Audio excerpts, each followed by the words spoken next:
بسم اللہ الرحمن الرحیم۔ السلام علیکم تمام دوستوں کو رائز نیوز میں خوش آمدید۔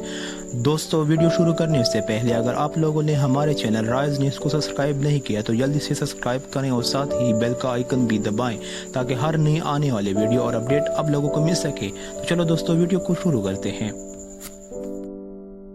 پاکستان کرکٹ ٹیم کے بلے باز فخر زمان نے کہا ہے کہ ان کی بیٹنگ ٹیکنیک میں کوئی خرابی نہیں ہے۔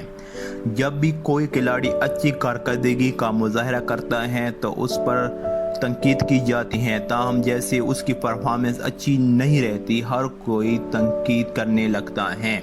ایک انٹرویو میں انہوں نے کہا کہ انگلینڈ کے خلاف ایک روزہ میچ کی سیریز کے پہلے میچ میں وہ 3 رنز بنا کر آؤٹ ہو گئے، تاہم اگلے ہی میچ میں انہوں نے 138 رن سکور کر دیے، جس کے بعد لوگ خاموش ہو گئے۔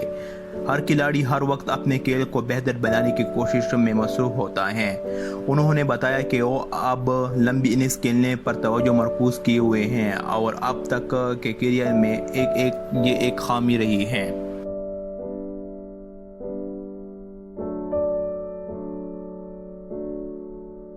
دوستو، اس ویڈیو کو لائک اور شیئر کریں اور مزید اپڈیٹس کے لیے رائز نیوز کو سبسکرائب کریں۔ شکریہ۔